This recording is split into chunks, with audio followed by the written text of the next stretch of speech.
L'outil dégradé de couleurs présent sous Illustrator CS6 va vous permettre de modifier un dégradé déjà existant sur une illustration. Donc, la première étape va évidemment consister à sélectionner l'objet ou l'élément que vous souhaitez modifier, tout simplement à l'aide de la sélection. J'ai actuellement l'outil sélection qui est sélectionné. Je peux maintenant sélectionner par exemple le dégradé actuel du feuillage de l'arbre. Donc une fois que ce dégradé est sélectionné, je vais maintenant devoir choisir ce que je souhaite modifier. S'agit-il du fond ou du contour? Je vais conserver le fond pour l'instant et je peux donc désormais sélectionner l'outil de dégradé qui apparaît ici, qui va donc de modifier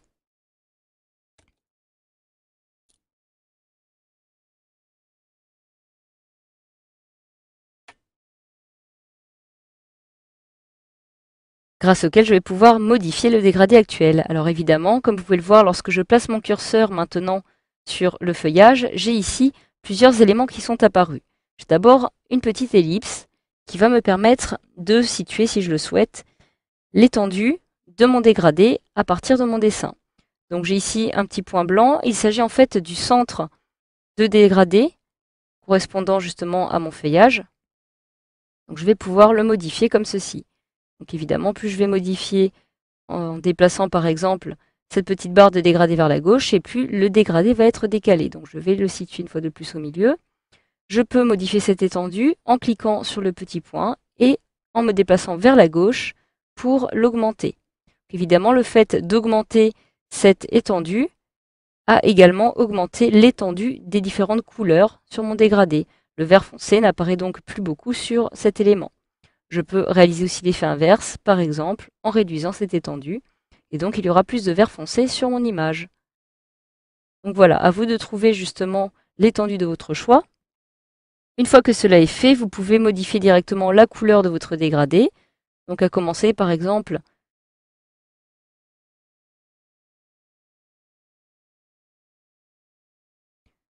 en déplaçant les petites glissières ici, si vous souhaitez modifier la disposition des couleurs sur votre dégradé, ou alors en augmentant ou en réduisant de la même façon les différentes nuances à l'aide de ces petits points.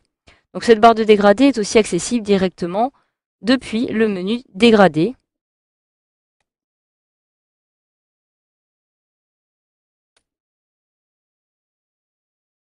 Donc cette petite barre de dégradé est également accessible depuis le panneau dégradé qui se trouve ici. Vous retrouvez donc de la même façon les couleurs qui apparaissent ici, l'angle, etc., etc. Donc pas mal d'autres éléments que vous pouvez modifier. Donc si vous souhaitez maintenant modifier par exemple une couleur, il vous suffit de cliquer dessus en réalisant un double clic et vous accédez directement au nuancier.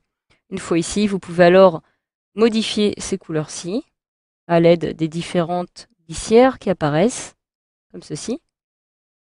Vous pouvez aussi décider de supprimer par exemple un dégradé, donc en cliquant dessus pour le sélectionner et en cliquant sur la petite corbeille pour le supprimer. Actuellement, j'ai donc uniquement deux couleurs dans mon dégradé. Je peux aussi, si je le souhaite, décider par exemple de dupliquer les couleurs, ce qui va me permettre par exemple d'alterner ici une succession de ces deux couleurs-ci. Donc pour cela, je clique par exemple sur la première couleur, je maintiens la touche Alt enfoncée et je vais faire glisser, comme ceci, afin de dupliquer la couleur.